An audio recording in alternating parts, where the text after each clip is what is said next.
ആദ്യം തന്നെ എന്താണ് ഇങ്ങനെയൊരു അവസരം ഒരുക്കി തന്നതിന് ഇതിന്റെ ഓർഗനൈസിംഗ് കമ്മിറ്റിയോട് ഒരു പ്രത്യേക നന്ദി. അതുപോലെ വളരെ വാം ആയിട്ടുള്ള ഒരു വെൽക്കമിങ് കൂടെ ആയിരുന്നു. നമ്മൾ ഒത്തിരി ദീർഘിപ്പിക്കുന്നില്ല, നേരെ സെഷനിലേക്ക് നമുക്ക് സ്റ്റാർട്ട് ചെയ്യാം. ഓക്കെ. സോ നമ്മളിവിടെ ഇന്നത്തെ നമ്മുടെ ടോപ്പിക് പറഞ്ഞ പോലെ കോപ്പിംഗ് വിത്ത് ഇമോഷൻസ് ആണ്. ഞാൻ ഇതിൻ്റെ അകത്ത് ഉദ്ദേശിക്കുന്നത് നമുക്ക് സ്ട്രേറ്റ് അവേ കോപ്പിംഗ് വിത്ത് ഇമോഷൻസിലേക്ക് പോകാതെ ആദ്യം തന്നെ നമുക്ക് ഇമോഷൻസ് എന്താണെന്ന് ഡിഫൈൻ ചെയ്യാം, അതിന്റെ ഒരു പ്രോസസ്സ് എങ്ങനെയാണ്, പിന്നെ നമുക്ക് അതിൻ്റെ അകത്ത് വരുന്ന മറ്റു കാര്യങ്ങൾ ആസ് ഇൻ നമുക്ക് എങ്ങനെയാണ് എന്തൊക്കെയാണ് നമ്മുടെ ബേസിക് ഇമോഷൻസ്, എന്തൊക്കെയാണ് കോംപ്ലക്സ് ഇമോഷൻസ് എന്തൊക്കെയാണ്, പിന്നെ ജസ്റ്റ് അതിന്റെ തിയറീസിലൂടെ ഒന്ന് കടന്നു പോയിട്ട് ഇമോഷണൽ ഇന്റലിജൻസ് എന്താണ്, നമ്മുടെ ഡെയിലി ലൈഫിൽ എങ്ങനെ അതിനെ യൂസ് ചെയ്യാം, പിന്നെ നമുക്ക് ഫൈനലി എങ്ങനെ നമുക്ക് ഇമോഷൻസുമായിട്ട് കോപ്പ് ചെയ്യാം. ഇതാണ് ഒരു സ്ട്രക്ചർ ഞാൻ ഉദ്ദേശിക്കുന്നത്. ഓക്കെ. സോ നമുക്ക് ആദ്യം തന്നെ ഇമോഷനെ ഡിഫൈൻ ചെയ്യാം. ഇമോഷനെ നമ്മൾ പൊതുവെ ഇമോഷനും ഫീലിംഗ്, മൂഡ് ഇതെല്ലാം നമ്മൾ എന്താണ് മിക്കവാറും കൺഫ്യൂസ്ഡ് ആകുന്ന ടേംസ് ആണ്. പക്ഷെ നമ്മൾ മനസ്സിലാക്കേണ്ടത് ഇന്റർചേഞ്ചബിൾ ആയിട്ടുള്ള ടേംസ് അല്ല. ഇമോഷനെ കുറച്ചും കൂടെ എന്താണ് ഡിഫൈൻ ചെയ്യുവാണെങ്കിൽ നമ്മുടെ അമേരിക്കൻ സൈക്കോളജിക്കൽ അസോസിയേഷൻ ഡിഫൈൻ ചെയ്യുന്നത് ഒരു കോംപ്ലക്സ് റിയാക്ഷൻ പാറ്റേൺ ആയിട്ടാണ്. അതിൻ്റെ അകത്ത് നമുക്ക് എക്സ്പെരിമെന്റൽ ആയിട്ടുള്ള, ഐ മീൻ എക്സ്പീരിയൻഷ്യൽ ആയിട്ടുള്ള, അല്ലെങ്കിൽ ബിഹേവിയറൽ ആയിട്ടുള്ള, അല്ലെങ്കിൽ ഫിസിയോളജിക്കൽ ആയിട്ടുള്ള എലമെന്റ്സ് എല്ലാം ഇൻവോൾവ് ആയിട്ട് ഉള്ള ഒരു കോംപ്ലക്സ് റിയാക്ഷൻ പാറ്റേൺ ആണ് ഇമോഷൻ എന്ന് പറയുന്നത്.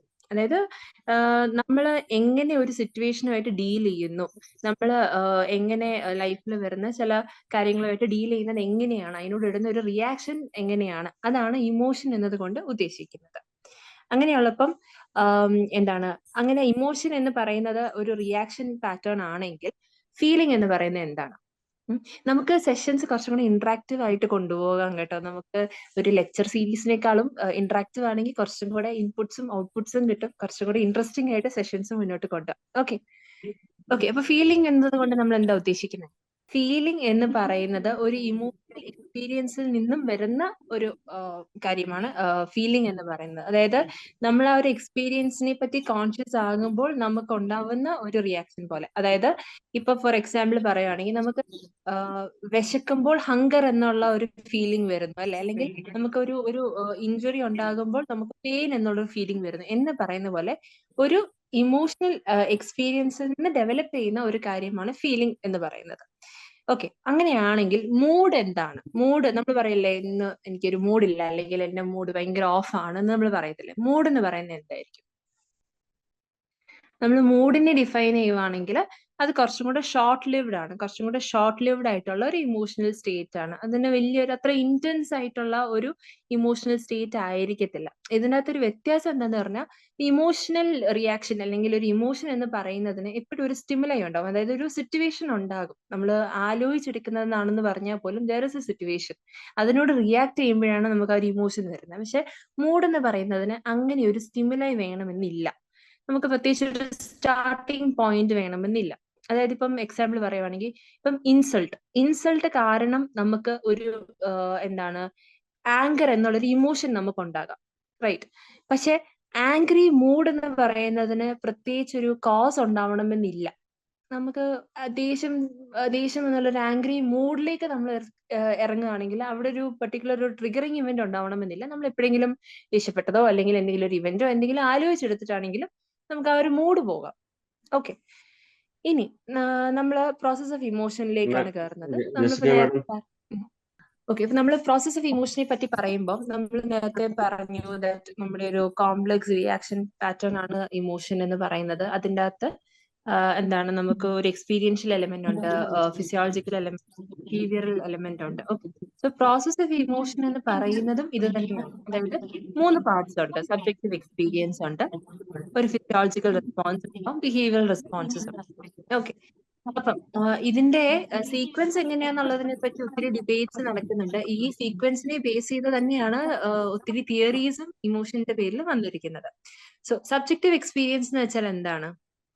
അതായത് സബ്ജക്റ്റീവ് എക്സ്പീരിയൻസ്, എല്ലാ ഇമോഷൻസും സ്റ്റാർട്ട് ചെയ്യുന്നത് ഒരു സബ്ജക്റ്റീവ് എക്സ്പീരിയൻസ് വെച്ചിട്ടാണ്. എന്താണ് സബ്ജക്റ്റീവ് എക്സ്പീരിയൻസ് കൊണ്ട് ഉദ്ദേശിക്കുന്നത്?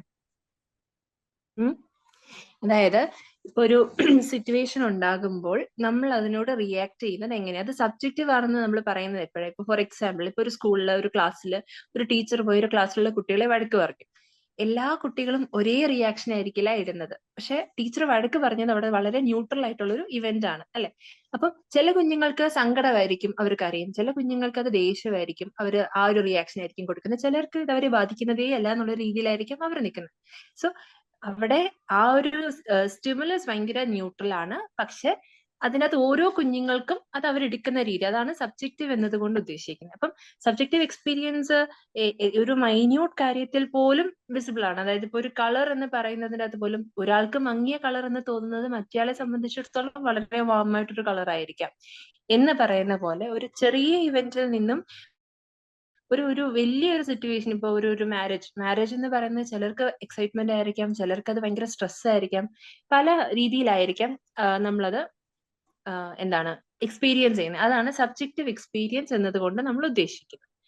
പിന്നെ വരുന്നതാണ് ഫിസിയോളജിക്കൽ റെസ്പോൺസ്. അതിപ്പോ നമ്മൾ ഫിസിയോളജിക്കൽ റെസ്പോൺസിന് ഏറ്റവും ബെസ്റ്റ് എക്സാമ്പിൾ, നമുക്ക് ടെൻഷൻ കയറുമ്പോൾ ഫസ്റ്റ് നമുക്ക് ഫീൽ ചെയ്യുന്ന എന്താണ്?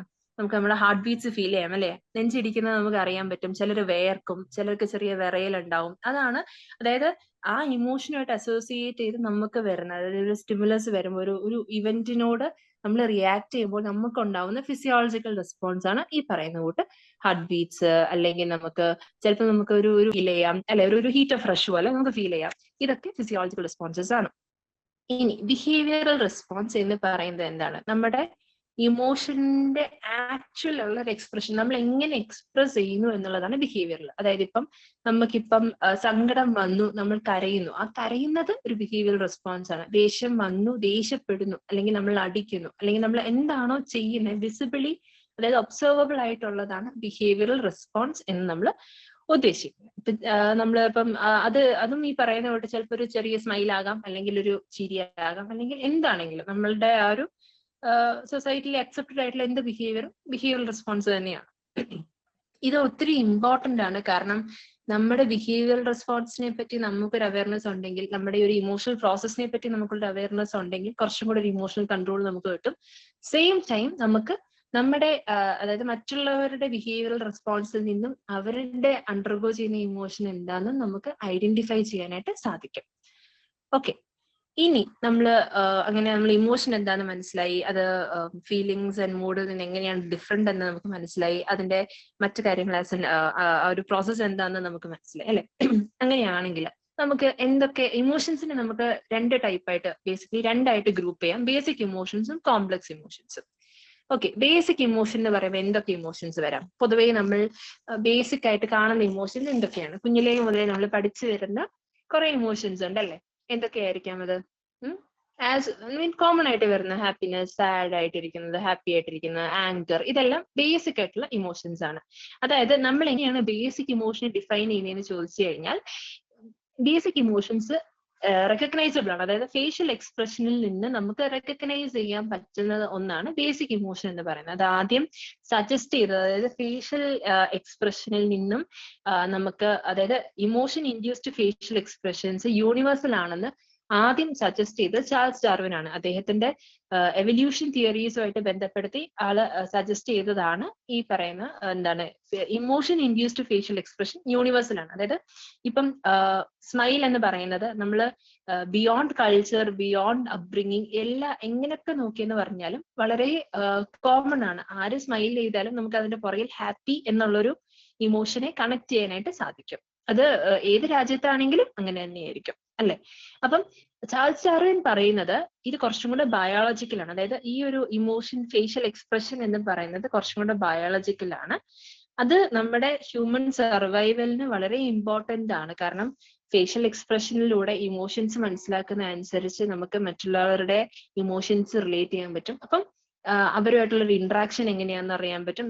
നമ്മുടെ ഇമോഷൻസ് നമുക്ക് കുറച്ചും കൂടെ എക്സ്പ്രസീവ് ആയിട്ട് നമ്മൾ ചെയ്യുമ്പോൾ മറ്റുള്ളവർക്ക് നമ്മളുമായിട്ടും കണക്ട് ചെയ്യാൻ പറ്റും. അങ്ങനെ ഒരു സർവൈവലിന് ഒത്തിരി ഇമ്പോർട്ടന്റ് ആയിട്ടുള്ള ഒരു ഫാക്ടർ ആയിട്ടാണ് ചാൾസ് ഡാർവിൻ ഫേഷ്യൽ എക്സ്പ്രഷനെ ഐഡന്റിഫൈ ചെയ്തത്. ഓക്കെ, അപ്പം നമുക്ക് ഈ പറയാനുള്ള ബേസിക് ഇമോഷൻസ് ഉണ്ടല്ലോ, സാഡ്നെസ്, ഹാപ്പിനെസ്, ഫിയർ എന്നൊക്കെ പറയുന്നത്.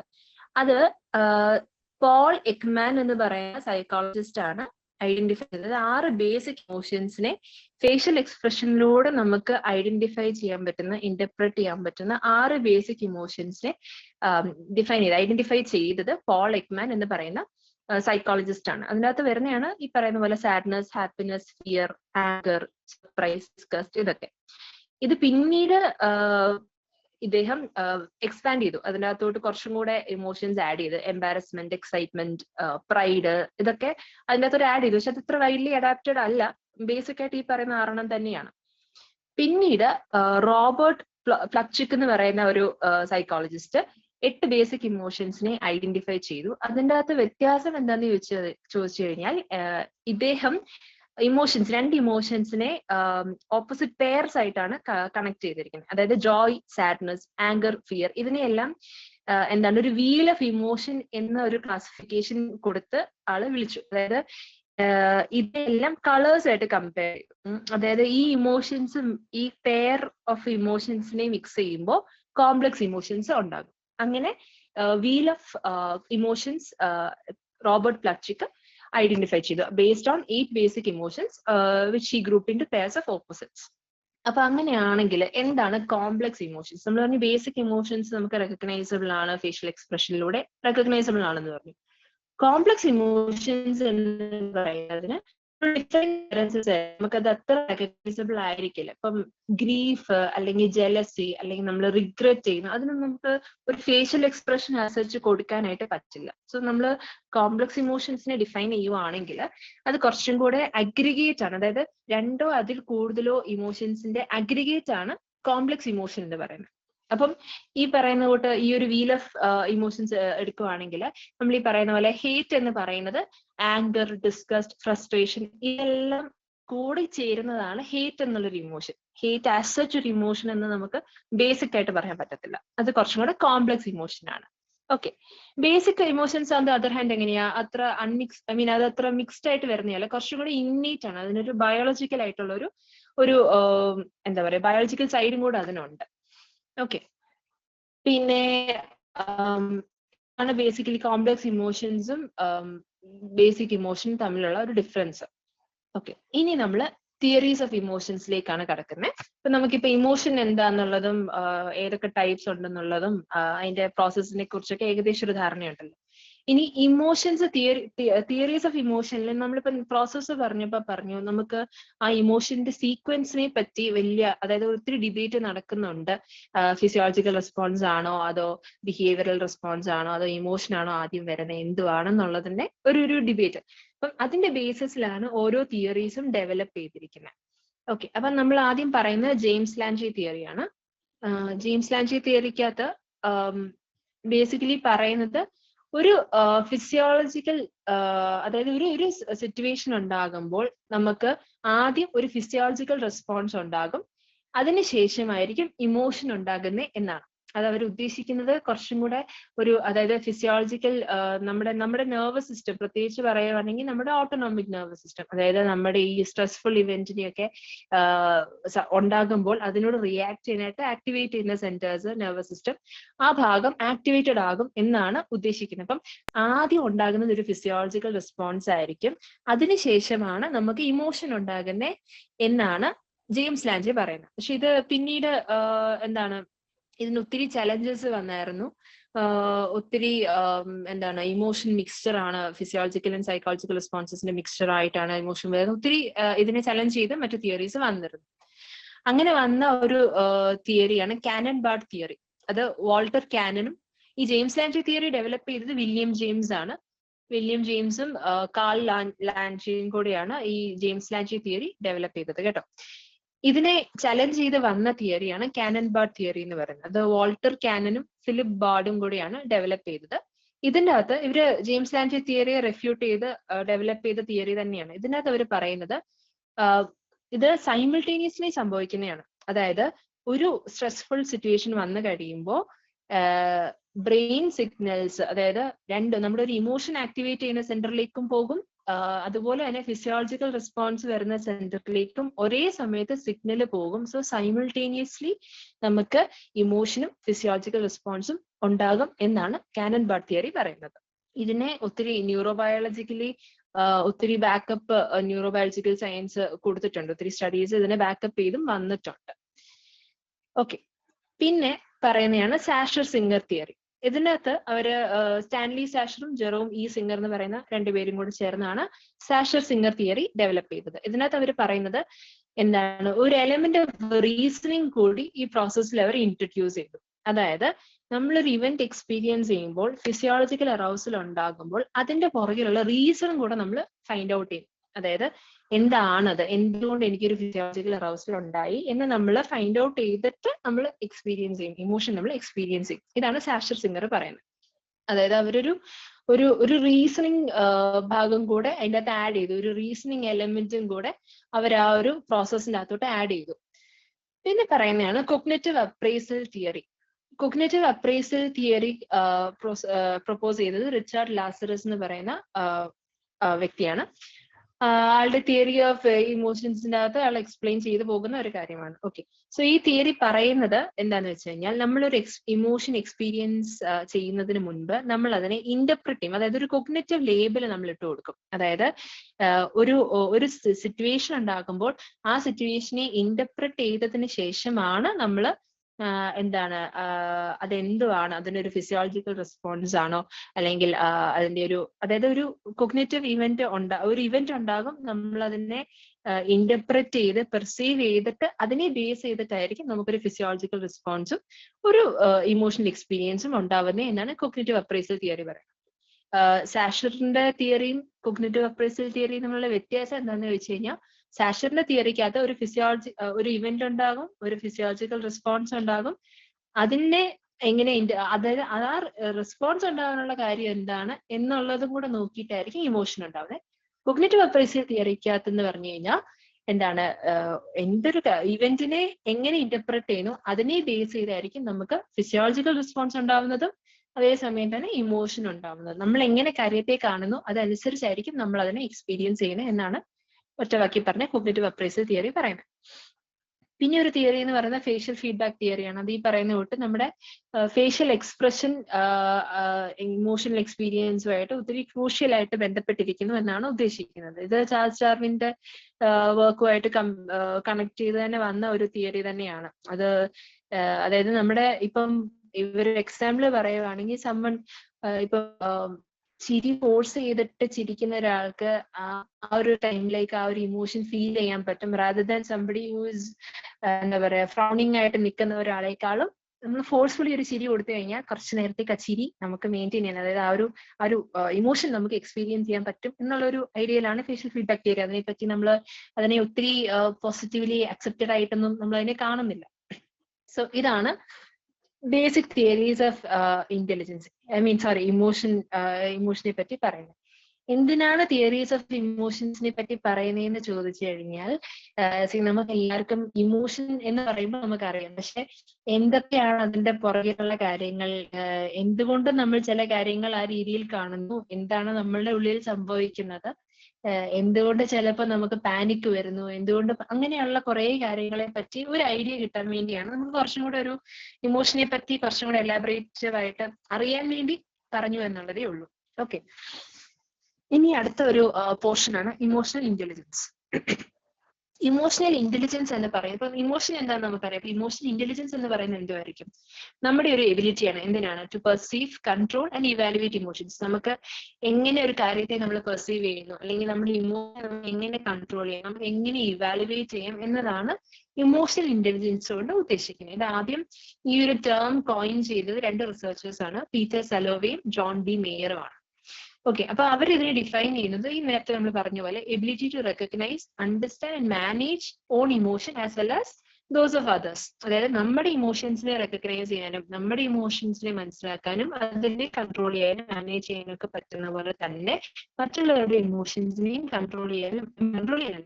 നമുക്ക് അതിനെ മാനേജ് ചെയ്യാനും അണ്ടർസ്റ്റാൻഡ് ചെയ്യാനൊക്കെ നമുക്ക് പറ്റുവാണെങ്കിൽ അതിനെ ഇമോഷണലി നമ്മൾ ഇന്റലിജന്റ് ആണ് എന്നാണ്. ഓക്കെ, നമ്മൾ എങ്ങനെയാണ് ആദ്യം നമ്മൾ പറഞ്ഞത് ഇമോഷൻസിനെ എങ്ങനെ നമ്മൾ റെക്കഗ്നൈസ് ചെയ്ത് എങ്ങനെ അപ്രൈസ് ചെയ്യുന്നു എന്നുള്ളത്, അപ്രൈസ് ചെയ്യുന്നത് എങ്ങനെയാണ്, എങ്ങനെ എക്സ്പ്രസ് ചെയ്യുന്നു എന്നുള്ളത്.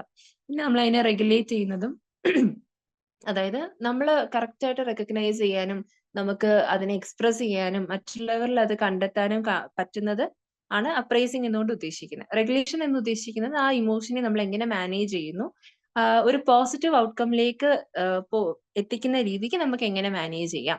അതായത് അടുത്തതും അത് തന്നെ പറയുന്നത്, എങ്ങനെ നമുക്ക് ഇമോഷൻസിനെ അഡാപ്റ്റീവ് ആയിട്ട് യൂസ് ചെയ്യാം, എങ്ങനെ പോസിറ്റീവ് ഔട്ട്കംസിന് വേണ്ടി എങ്ങനെ കറക്റ്റ് ആയിട്ട് ഇന്റർപ്രറ്റ് ചെയ്യാം, ഇതെല്ലാം ചെയ്യാനായിട്ട് ഉള്ള എബിലിറ്റി, അതാണ് ഈ ഇമോഷണൽ ഇന്റലിജൻസിന്റെ അകത്ത് പറയുന്നത്. അപ്പം ഇമോഷണലി ഇന്റലിജന്റ് ആയിട്ടുള്ള ആൾക്കാരെ സംബന്ധിച്ചിടത്തോളം അവർക്ക് കുറച്ചും കൂടെ അപ്രോപ്രിയേറ്റ് ആയിട്ട് കമ്മ്യൂണിക്കേറ്റ് ചെയ്യാനായിട്ടും ഇമോഷൻസിനെ ഐഡന്റിഫൈ ചെയ്യാനായിട്ടും അവർക്ക് എന്താണ് അവരുടെ ഉള്ളിലെ തന്നെ നെഗറ്റീവ് ഇമോഷൻസ് എന്താണ്, പോസിറ്റീവ് ഇമോഷൻസ് എന്താണ്, അതെങ്ങനെ എക്സ്പ്രസ് ചെയ്യണം, അതിനെ പറ്റിയൊക്കെ ഒരു ഐഡിയ ഉണ്ടാവും. ഓക്കെ, അത് അവരുടെ പേഴ്സണൽ ഗ്രോത്തിനും അതുപോലെ തന്നെ സോഷ്യൽ ഗ്രോത്തിനും യൂസ്ഫുള്ളും ആണ് താനും. പിന്നെ നമുക്ക് പറഞ്ഞു വരുമ്പോഴത്തേക്കും എന്താണ് ഒരു കീ സൈൻസ് എന്തൊക്കെയാണ്, ഇമോഷണൽ ഇന്റലിജൻസിന്റെ കീ സൈൻസ് എന്തൊക്കെയാണെന്ന് ചോദിച്ചു കഴിഞ്ഞാൽ, ഒന്ന് ഈ പറയുന്ന പോലെ ability to identify and describe what people are feeling, നമ്മുടെ പേഴ്സണൽ സ്ട്രെങ്ത് ആൻഡ് ലിമിറ്റേഷൻസിനെ പറ്റി ഒരു അവയർനെസ് ഉണ്ടാവുക, self confidence and self acceptance ഉണ്ടാവുക, ability to let go of mistakes, പിന്നെ ടു അക്സെപ്റ്റ് ആൻഡ് അപ്പം നമുക്ക് എന്താണ് ഈ പറഞ്ഞോളൂ, ability to let go of mistakes, ability to accept and embrace change, ഒരു സ്ട്രോങ് സെൻസ് ഓഫ് ക്യൂരിയോസിറ്റി.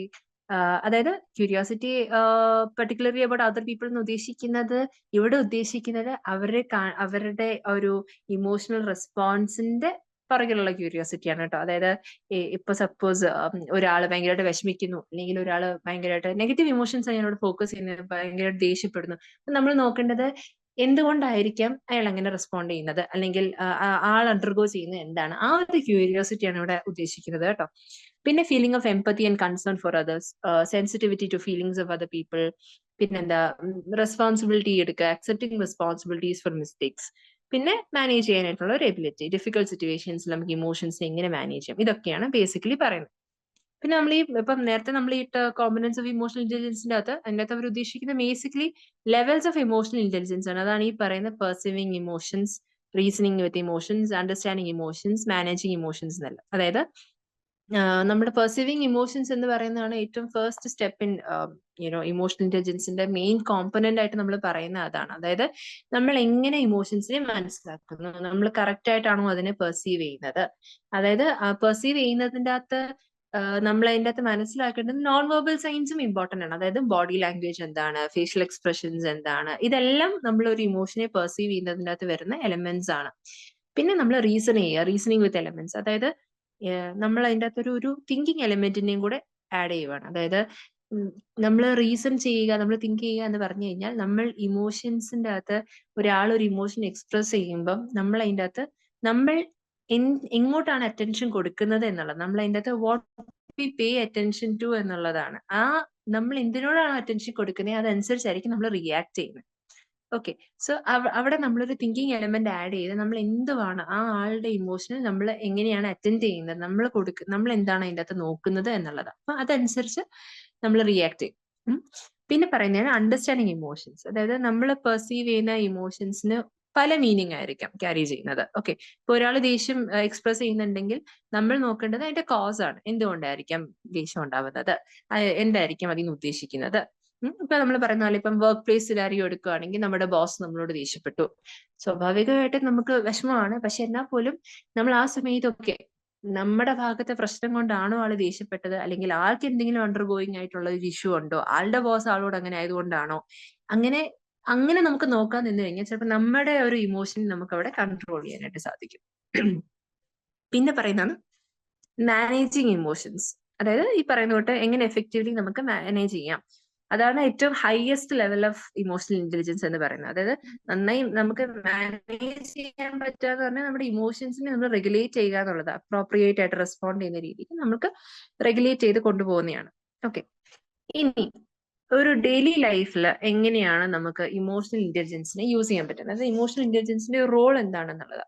അതിൽ ആദ്യം പറയാവുന്നതാണ് തിങ്കിങ് ബിഫോർ റിയാക്ടിങ്. ഈ പറഞ്ഞ ഇമോഷണൽ ഇന്റലിജൻസിന്റെ കോമ്പനൻസ് എല്ലാം യൂസ് ചെയ്യുന്നത് തന്നെയാണ് ഇവിടെയും ചെയ്യുന്നത്. Thinking before reacting. നമ്മൾ ഇപ്പം ഇമോഷണൽ ഇന്റലിജന്റ് ആയിട്ടുള്ള ആൾക്കാർ എന്ന് പറയുന്നതിന്റെ അകത്ത് ഇപ്പൊ ഒരു ഇവന്റ് ഉണ്ടായി, നമ്മൾക്കിപ്പോ ഈ പറയുന്ന തൊട്ട് ഒരാൾ നമ്മളോട് മോശമായി ബിഹേവ് ചെയ്തു, ആസ് ലൈക്ക് നമ്മളോട് ദേഷ്യപ്പെട്ടു, അല്ലെങ്കിൽ അങ്ങനെ എന്തെങ്കിലുമൊക്കെ വരുമ്പം നമ്മൾ സഡൻലി എടുത്തടിച്ച് ഒരു മറുപടി കൊടുക്കുന്നതിനേക്കാളും ഒരു സ്റ്റെപ്പ് ഒന്ന് പുറകോട്ട് എടുക്കുകയാണെങ്കിൽ നമുക്ക് കുറച്ചും കൂടെ ആ ഒരു ഒരു പോസിറ്റീവ് ഔട്ട്കമ്മിലേക്ക് കാര്യങ്ങൾ എത്തിക്കാൻ പറ്റും. അതായത് ഇപ്പൊ ഈ പറയുന്ന തൊട്ട് ഒരു കോവർക്കറുമായിട്ട് ആംഗ്രി മീൻ ലൈക്ക് കോവർക്കറുമായിട്ട് ഒരു ദേഷ്യം വരേണ്ട ഒരു സാഹചര്യത്തിലേക്ക് വന്നു, ഒരു ആർഗ്യുമെന്റിലേക്ക് എത്തി. അപ്പൊ നമ്മൾ എടുത്തു ചാട്ടുന്നതിനേക്കാളും ഒന്ന് കാമാകാനായിട്ട് ഹെൽപ്പ് ചെയ്യുന്ന ഒരു കാര്യമാണ് ജസ്റ്റ് ഒരു സ്റ്റെപ്പ് പുറകോട്ടെടുത്ത് ഒന്ന് ചിന്തിച്ചാൽ ഇതിന്റെ ആവശ്യമുണ്ടോ, എന്തെങ്കിലും പ്രശ്നമുണ്ടോ, അതുകൊണ്ടാണോ ഇങ്ങനെ ദേഷ്യപ്പെടുന്നത്, അവിടെ ഒരു ആർഗ്യുമെന്റിന്റെ കാര്യമുണ്ടോ എന്ന് നമുക്ക് കുറച്ചും കൂടെ റാഷണലി ഒന്ന് ഐഡന്റിഫൈ ചെയ്യാൻ പറ്റിക്കഴിഞ്ഞു കഴിഞ്ഞാൽ ദാറ്റ് മീൻസ്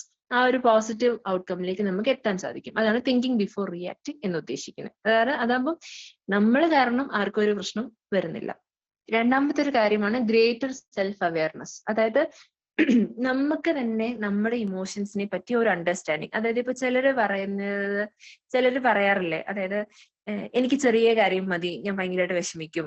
അതായത് അത് അവരുടെ ഒരു അവയർനെസ് ആണ്, ദാറ്റ് അവർക്ക് ചെറിയൊരു കാര്യം മതി, ഒരു ചെറിയൊരു സ്റ്റിമുലസ് തന്നെ അവരെ ഒത്തിരി എഫക്ട് ചെയ്യും എന്നുള്ളതിനെ പറ്റി അവർക്ക് നല്ല ധാരണയുണ്ട്. ചിലർ പറയും എനിക്ക് പെട്ടെന്ന് ദേഷ്യം വരും, ഞാൻ പെട്ടെന്ന് റിയാക്ട് ചെയ്യുന്നത്, വിച്ച് മീൻസ് അവർക്ക് അവരെ പറ്റി ഒരു അവയർനെസ് ഉണ്ട്.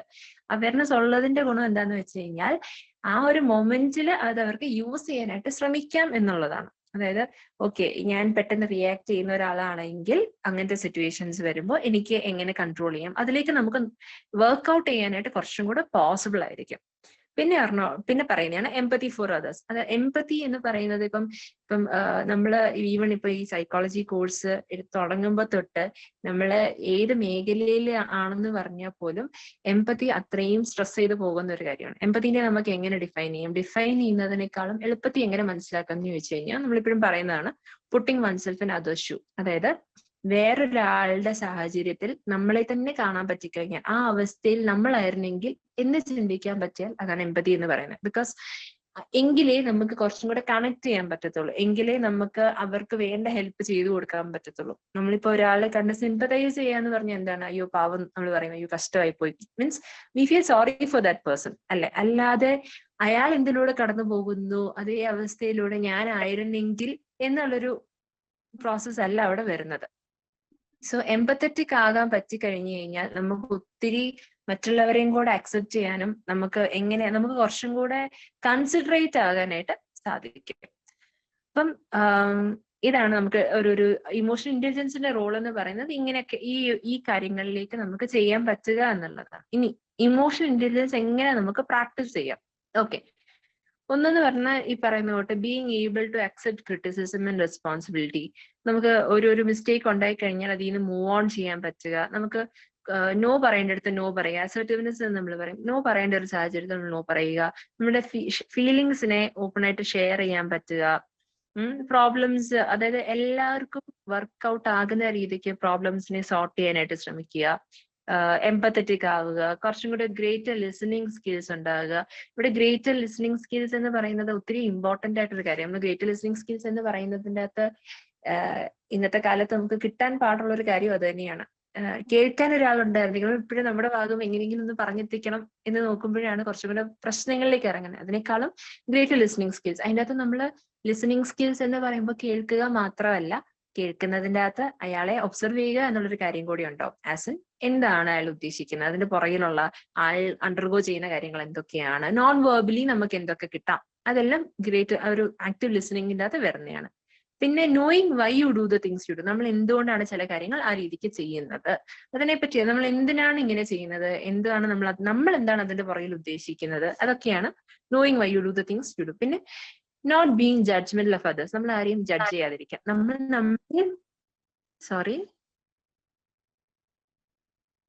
Okay, not being judgemental of others എന്ന് പറഞ്ഞാൽ നമ്മൾ നമ്മളെയും ജഡ്ജ് ചെയ്യരുത്, നമ്മൾ വേറെ ആരെയും ജഡ്ജ് ചെയ്യരുത്. ഓരോരുത്തര് ഓരോ ബിഹേവിയർ കാണിക്കുന്നതിന് പുറകിൽ എന്തെങ്കിലുമൊക്കെ കാര്യം ഉണ്ടാവും. നമ്മൾ അതാണ് അവർ എന്ന് പറയുമ്പോഴാണ് അതൊരു ബുദ്ധിമുട്ടാവുന്നത്. നമുക്കും ഒരു ബുദ്ധിമുട്ടാകും, അവർക്കും അതൊരു ബുദ്ധിമുട്ടാവും.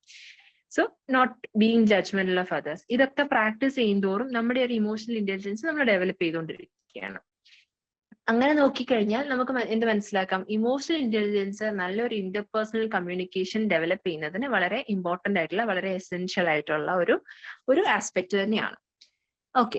ഇനി നമുക്ക് ഇമോഷണൽ ഇന്റലിജൻസ് ബൂസ്റ്റ് ചെയ്യാൻ പറ്റുമോ എന്ന് ചോദിച്ചു കഴിഞ്ഞാൽ ഡെഫിനറ്റ്ലി ബൂസ്റ്റ് ചെയ്യാൻ പറ്റും. അതിനകത്ത് ഇപ്പൊ ഈ പറഞ്ഞ തൊട്ട് മെയിൻ ആയിട്ട് നമുക്ക് 3 കാര്യങ്ങൾ തന്നെയാണ്. ആദ്യം നമ്മൾ പറഞ്ഞ ലിസണിങ്, ആക്റ്റീവ് ലിസണിങ് എന്ന് തന്നെ പറയാം. അപ്പം നമ്മള് മറ്റുള്ളവർ എന്ത് ഫീൽ ചെയ്യുന്നു എന്നുള്ളത് അറിയണമെന്നുണ്ടെങ്കിൽ നമ്മൾ we have to pay attention. അവരെന്താണ് പറയാൻ ശ്രമിക്കുന്നത്, അവരെന്താണ് കൺവേ ചെയ്യാൻ ശ്രമിക്കുന്നത്, അതിന് സമയമെടുത്ത് തന്നെ നമ്മൾ കേൾക്കണം.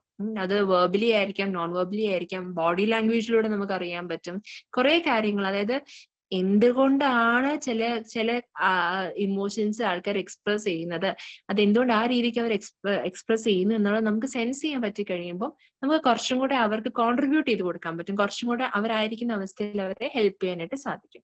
എംപത്തൈസിങ് എന്ന് പറയുമ്പോഴും അത് തന്നെയാണ്. അതായത് എന്ത് ഇമോഷനിലൂടെയാണ് അവർ കടന്നു പോകുന്നത് അത് പിക്കപ്പ് ചെയ്യാൻ നമ്മളെ കൊണ്ട് പറ്റണം. അത് പറ്റാൻ വേണ്ടിയാണ് നമ്മൾ പറയുന്നത് നമ്മൾ ആ സാഹചര്യത്തിലാണെങ്കിൽ നമുക്ക് എന്ത് ഫീൽ ചെയ്യും, അങ്ങനെയാണ് നമ്മളത് പിക്ക് ചെയ്യുന്നത്. ഓക്കെ. അപ്പം അത് കുറച്ചും കൂടെ ഒരു ഇമോഷണൽ അണ്ടർസ്റ്റാൻഡിങ് ഡെവലപ്പ് ചെയ്യാനായിട്ട് ഹെൽപ്പ് ചെയ്യും. പ്രത്യേകിച്ച് ഒരു സ്പെസിഫിക് സിറ്റുവേഷൻസ് ഒക്കെ വരുമ്പോൾ കുറച്ചും കൂടെ സ്ട്രോങ്ങർ ഇമോഷണൽ സ്കിൽസ് ഡെവലപ്പ് ചെയ്യാനായിട്ട് ലോങ് ടേമിലേക്ക് നമുക്കത് ഹെൽപ്ഫുൾ ആയിരിക്കും. ഈ നമ്മുടെ സാഹചര്യങ്ങൾ എടുത്ത് നോക്കിക്കഴിഞ്ഞാൽ കുറെയൊക്കെ നമ്മൾ എംപത്തറ്റിക് ആയതുകൊണ്ടാണ് കുറെയൊക്കെ നമ്മൾ ഹെൽപ്ഫുൾ ആവുന്നത്. ഇപ്പം എന്തൊരു സിറ്റുവേഷൻ വരുമ്പോഴും നമ്മൾ എല്ലാവരും ഒരുമിച്ച് നിൽക്കാൻ നോക്കുന്നത് ആ ഒരു എംപതി കാരണം തന്നെയാണ്. ഓക്കെ. പിന്നെ നമ്മൾ റിഫ്ലക്ട് ചെയ്യുക, അതായത് the ability to reason with emotion. അതാണ് റിഫ്ലക്ട് കൊണ്ട് ഉദ്ദേശിക്കുന്നത്. ഇമോഷണൽ ഇന്റലിജൻസിന്റെ ഒരു ഇമ്പോർട്ടന്റ് ആസ്പെക്ട് ആണ്. അതായത് നമ്മുടെ ഇമോഷൻസ് നമ്മുടെ ഡിസിഷൻസിനെയും ബിഹേവിയേഴ്സിനെയും എങ്ങനെ ഇൻഫ്ലുവൻസ് ചെയ്യുന്നു, പിന്നെ നമ്മൾ മറ്റുള്ളവരുടെ ഇമോഷൻസിനെ പറ്റി ചിന്തിക്കും, അല്ലെങ്കിൽ മറ്റുള്ളവർ റെസ്പോണ്ട് ചെയ്യുമ്പോൾ അവരുടെ ഒരു പ്രോസസ്സിന്റെ പുറകിലുള്ള അവരെങ്ങനെയാണ് കാര്യങ്ങളെ കാണുന്നത്, അതിൻ്റെ അകത്തുള്ള റോൾ എന്താണ്, അതൊക്കെ നമ്മൾ റിഫ്ലക്ട് ചെയ്യുമ്പോൾ എന്തുകൊണ്ടായിരിക്കും ഇയാൾക്ക് ഇങ്ങനെ ഫീൽ ചെയ്യുന്നത്, ഞാൻ കാണാത്ത എന്തെങ്കിലും ഒരു ഫാക്ടർ അതിന്റെ പുറകിലുണ്ടോ, എനിക്ക് എന്റെ ഇമോഷൻ എങ്ങനെയാണ് മറ്റുള്ളവരിൽ നിന്ന് ഡിഫറെന്റ് ആയിരിക്കുന്നത്, ഇതൊക്കെ നമ്മൾ എക്സ്പ്ലോർ ചെയ്യുന്നതോറും നമുക്ക് നമ്മുടെ ഇമോഷൻസിനെ പറ്റിയും മറ്റുള്ളവരുടെ ഇമോഷൻസിനെ പറ്റിയും നമ്മൾ റിഫ്ലക്ട് ചെയ്യുകയാണെന്നാണ് നമ്മൾ പറയുക. കുറച്ചും കൂടെ ഒരു അണ്ടർസ്റ്റാൻഡിങ് ആയിരിക്കും, നമുക്ക് കുറച്ചും കൂടെ കാര്യങ്ങൾ എളുപ്പമായിരിക്കും. ആൾക്കാരുമായിട്ട് നേരത്തെ പറഞ്ഞ പോലെ ഇന്റർപേഴ്സണൽ ഇമോഷൻസ് കമ്മ്യൂണിക്കേറ്റ് ചെയ്യാനായിട്ട് എളുപ്പമായിരിക്കും. സോ നമ്മളിപ്പം ഇമോഷൻസ് എന്താന്ന് കണ്ടു, എന്താണ് ഇമോഷണൽ ഇന്റലിജൻസ് എന്താന്ന് മനസ്സിലാക്കി, റൈറ്റ്. ഇനി നമുക്ക് കോപ്പിംഗ് വിത്ത് ഇമോഷൻസിലേക്ക് വരാം. ഇതാണ് നമ്മുടെ ടോപ്പിക് ആയിട്ട് നമ്മൾ മെയിൻ ആയിട്ട് പറയുന്നത്. പക്ഷെ ഇപ്പൊ എന്താന്ന് വെച്ച് കഴിഞ്ഞാൽ നമുക്കൊരു ഐഡിയ ഉണ്ടല്ലോ ഇമോഷൻ എന്താണ്, എവിടൊക്കെയാണ് വിഷയങ്ങൾ എന്നുള്ളതിനെ പറ്റി ഒരു ഐഡിയ ഉണ്ട്. ഇനി കോപ്പിംഗ് വിത്ത് ഇമോഷൻസ്. സോ എന്താണ് emotion focused coping? Actually coping എന്ന് പറയുമ്പോൾ നമ്മൾ എന്തൊരു സിറ്റുവേഷനോടും എങ്ങനെ കോപ്പ് ചെയ്യുന്നു എന്ന് ചോദിച്ചു കഴിഞ്ഞാൽ 2 രീതിയിലാണ്. ഒന്ന്, നമ്മൾ ഇമോഷൻ ഫോക്കസ് ചെയ്ത് കോപ്പ് ചെയ്യും. 2, നമ്മൾ പ്രോബ്ലം ഫോക്കസ് ചെയ്ത് കോപ്പ് ചെയ്യും. ഈ പ്രോബ്ലം ഫോക്കസ്ഡ് കോപ്പിംഗ് നിങ്ങൾ കോപ്പിംഗ് വിത്ത് സ്ട്രെസ് എന്നുള്ള സെഷൻ എടുക്കുന്നതിൻ്റെ അകത്ത് അവർ എലാബറേറ്റ് ചെയ്ത് പറയും. നമ്മളിവിടെ ഫോക്കസ് ചെയ്യുന്നത് ഇമോഷൻ ഫോക്കസ്ഡ് കോപ്പിംഗ് ആണ് കേട്ടോ. അതായത് എങ്ങനെ ഒരു സ്ട്രെസ്ഫുൾ ഇവന്റിനോടുള്ള നമ്മുടെ ഇമോഷണൽ റിയാക്ഷനെ നമുക്ക് എങ്ങനെ ചേഞ്ച് ചെയ്യാം എന്നുള്ളതാണ് ഇമോഷൻ ഫോക്കസ്ഡ് കോപ്പിംഗിൽ നമ്മൾ ഫോക്കസ് ചെയ്യുന്നത്. അതാണ് അതിന്റെ കോപ്പിംഗ് സ്ട്രാറ്റജി എന്ന് പറയുന്നത്. ഇത് ആദ്യം ഇൻട്രൊഡ്യൂസ് ചെയ്തത് റിച്ചാർഡ് ലാസറസും സൂസൻ ഫോക്ക്മാനും കൂടെയാണ്. ഓക്കെ. അതായത് ഇപ്പം നെഗറ്റീവ് ഇമോഷൻസ് ആണ് ഇവിടെ ഫോക്കസ് ചെയ്യുന്നത്. നമ്മൾ നെഗറ്റീവ് ഇമോഷൻസിലൂടെ പോകുമ്പോൾ ആ ഒരു നെഗറ്റീവ് ഇമോഷണൽ റിയാക്ഷനെ നമുക്ക് എങ്ങനെ പോസിറ്റീവായിട്ട് എടുക്കാം, എങ്ങനെ പോസിറ്റീവ്ലി കോപ്പ് ചെയ്യാം, ഒരു സ്ട്രെസ്ഫുൾ സിറ്റുവേഷനോട് എങ്ങനെ പോസിറ്റീവായിട്ട് നമുക്ക് കോപ്പ് ചെയ്യാം എന്നുള്ളതാണ് ഇതിൻ്റെ അകത്ത് ഉദ്ദേശിച്ചിരിക്കുന്നത്. ഓക്കെ. നമ്മളിപ്പോ അതിൻ്റെ അകത്ത് മനസ്സിലാക്കേണ്ട ഒരു കാര്യം, ഇപ്പം ഒരു ട്രിഗറിങ് ഇവന്റ് എടുത്തു കഴിഞ്ഞാൽ അവിടെ എന്താ സംഭവിക്കുന്നതെന്ന് വെച്ചാൽ നമ്മൾ പറഞ്ഞു ഒരു കോംപ്ലക്സ് റിയാക്ഷൻ പാറ്റേൺ ഒക്കെ നമ്മൾ ഇമോഷനെ ഡിഫൈൻ ചെയ്തപ്പോൾ പറഞ്ഞായിരുന്നു അല്ലെ.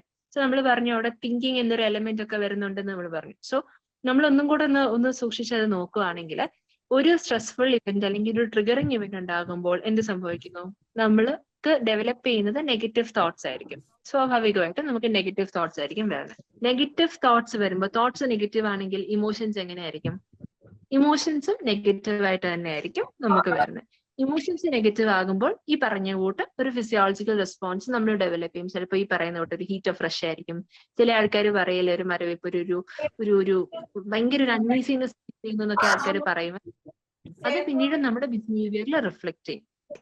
അപ്പം ഈ ഒരു സൈക്കിൾ, അപ്പൊ നമ്മുടെ ഒരു ബിഹേവിയറൽ റെസ്പോൺസ് എങ്ങനെ പോകുന്നു അതിനെ ബേസ് ചെയ്തുകൊണ്ട് ആ ട്രിഗറിങ് ഇവന്റ് വേണമെങ്കിൽ കുറച്ചും കൂടെ വലുതാകാം. സോ നമ്മൾ എങ്ങനെ കോപ്പ് ചെയ്യുന്ന വെച്ച് കഴിഞ്ഞാൽ നമുക്ക് ഈ ഒരു സൈക്കിൾ അറിയാം അല്ലെ. അപ്പൊ നമ്മൾ എന്ത് ചെയ്യണം, നമുക്ക് ഈ പ്രോസസ്സിനെ സ്ലോ ഡൗൺ ചെയ്യാൻ പറ്റും. അതായത് ഒരു ട്രിഗറിങ് ഇവന്റ് ഉണ്ടായാൽ നമുക്ക് നെഗറ്റീവ് തോട്ട്സ് ഉണ്ടാകുമ്പോൾ നമ്മൾ എന്ത് ചെയ്യണം, ആ തോട്ട്സിൽ വർക്ക് ചെയ്ത് കഴിഞ്ഞാൽ അതുമായിട്ട് അസോസിയേറ്റ് ചെയ്ത് വരുന്ന ഇമോഷൻസിനെ നമുക്ക് കുറച്ചും കൂടെ കൺട്രോൾ ചെയ്യാൻ പറ്റും. അതായത് ഒരു നെഗറ്റീവ് തോട്ട് എന്തായിരിക്കും? പ്രോബബ്ലി നമ്മളിത് മോസ്റ്റ്ലി പറയുന്നത് എപ്പോഴാ? നമുക്ക് വിഷമം വരുമ്പോൾ, അല്ലെങ്കിൽ ദേഷ്യം വരുമ്പോൾ, അല്ലെങ്കിൽ നമ്മൾ ഭയങ്കര വറീഡ് ആകുമ്പോൾ, ഈ ഒരു സിനാരിയോയിലാണ് നമുക്ക് കൂടുതലും നെഗറ്റീവ് തോട്ട്സ് വരുന്നത്. അതായത് എന്റെ പ്രശ്നമാണോ, ഞാൻ കാരണമാണോ, അതിനി എന്ത് സംഭവിക്കും, അല്ലെങ്കിൽ ഇത് അങ്ങനെയല്ലേ ഇങ്ങനെയല്ലേ, ഇതൊക്കെ നമ്മൾ ചിന്തിച്ച് കൂടുമ്പോഴാണ് നമുക്ക് അതുമായിട്ട് അസോസിയേറ്റ് ചെയ്യുന്ന ഇമോഷൻ ഭയങ്കര നെഗറ്റീവായിട്ട് വരുന്നത്, അല്ലെ? അപ്പം നമ്മൾ എന്ത് ചെയ്യണം? ആ തോട്ട്സിൽ വർക്ക് ചെയ്യണം.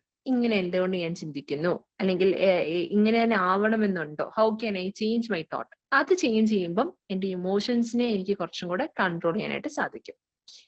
ഓക്കെ, അപ്പം അത് രണ്ടും സ്ലോ ഡൗൺ ആയി കഴിഞ്ഞു കഴിഞ്ഞാൽ ബാക്കി ആ സൈക്കിളിനകത്ത് വരുന്ന നമ്മുടെ ഫിസിയോളജിക്കൽ റെസ്പോൺസ് സ്ലോ ഡൗൺ ആവും. നമ്മൾ ബിഹേവിയറിലേക്ക് നമ്മൾ അത് എത്തിക്കത്തില്ല. അതിന് മുൻപേ നമ്മളത് ബാക്ക് ഓഫ് ചെയ്യും. ഇപ്പൊ നമ്മൾക്ക് വഴക്ക് പറയാനാണ് തോന്നുന്നത്, അല്ലെങ്കിൽ നമുക്ക് അവിടെ റിയാക്ട് ചെയ്യാൻ തോന്നുന്നിടത്ത് നമ്മൾ ഒന്ന് ബാക്ക് ഓഫ് ചെയ്യും. കാരണം നമ്മൾ ചിന്തിക്കുന്നുണ്ട്, ആ ചിന്തിക്കുന്ന രീതി നമ്മൾ മാറ്റി പിടിക്കുന്നുണ്ട്. ഓക്കെ, പിന്നെ നമ്മൾ കുറച്ച് സ്ട്രാറ്റജീസ് പറയുന്നതിൽ ഒന്നാണ് ജേർണലിംഗ് എന്ന് പറയുന്നത്. നമുക്ക് കുറച്ചും കൂടെ ജേർണലിംഗ് എന്ന് പറയുന്നതിന്റെ അകത്ത് ഒരു ഗുണം എന്ന് പറയുന്നത്, ഒന്ന് നമുക്കൊരു എന്താണ്, നമുക്ക് തന്നെ ഐഡന്റിഫൈ ചെയ്യാനായിട്ട് എളുപ്പം, നമ്മളെ തന്നെ ഒന്ന് ഐഡന്റിഫൈ ചെയ്യാനും അതിന്റെ ഇമോഷൻസ് എന്താണ്, കാര്യങ്ങൾ എന്താണെന്ന് അറിയാനായിട്ട് സഹായിക്കും. സെയിം ടൈം അതൊരു വെന്റിങ് പ്രോസസ്സും കൂടി. നമുക്കിപ്പം ഷെയർ ചെയ്യാൻ പറ്റുന്നില്ല, നമുക്ക് ഭയങ്കര ഡിഫിക്കൽട്ടി ഫീൽ ചെയ്യുവാണെങ്കിൽ നമുക്കത് എഴുതാം. എഴുതുന്നതിൻ്റെ അകത്ത് നമ്മൾ നോക്കേണ്ടത്, നമുക്ക് വരുന്ന തോട്ട്സ് എല്ലാം എഴുതുക എന്നുള്ളതല്ല. നെഗറ്റീവ് സിറ്റുവേഷൻസ്, നമുക്ക് റിപ്പീറ്റഡ് ആയിട്ട് വരുന്ന നെഗറ്റീവ് തോട്ട്സ്, അതിനെ നമ്മൾ എഴുതി ബ്രേക്ക് ചെയ്യുക എന്നുള്ളതാണ്.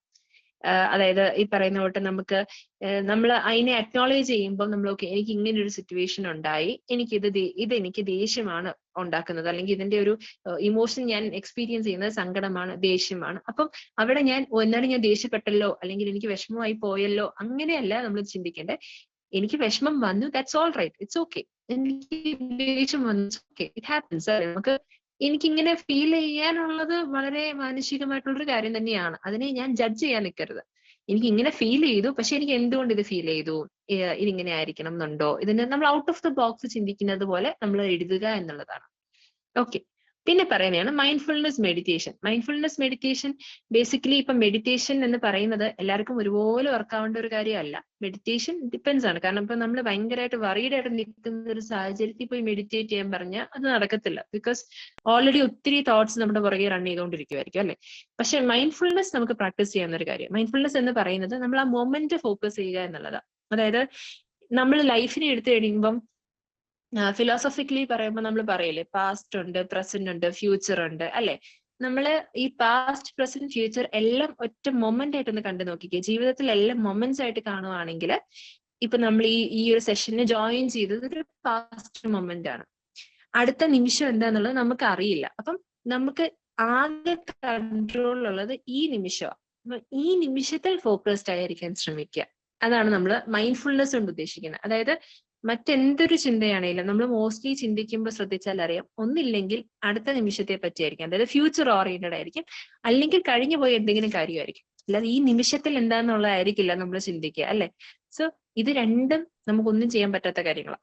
ഫ്യൂച്ചർ ഓറിയന്റഡ് ആസ് ഇൻ പ്ലാനുകൾ ഓക്കെ, പക്ഷെ അടുത്ത നിമിഷം അങ്ങനെ സംഭവിച്ചാലോ, ഇത് നടന്നില്ലെങ്കിലോ, അത് അങ്ങനെ വന്നാലോ, അത് നടക്കുമോ നടക്കത്തില്ലേ, എന്ത് സംഭവിക്കും നമുക്ക് പ്രെഡിക്റ്റ് ചെയ്യാനായിട്ട് പറ്റത്തില്ല, അല്ലെ? അപ്പൊ പിന്നെ അതിനെപ്പറ്റി ഓർത്ത് വറി ചെയ്യുന്നതിനകത്ത് കാര്യമില്ല. അപ്പൊ നമ്മൾ എന്ത് ചെയ്യണം?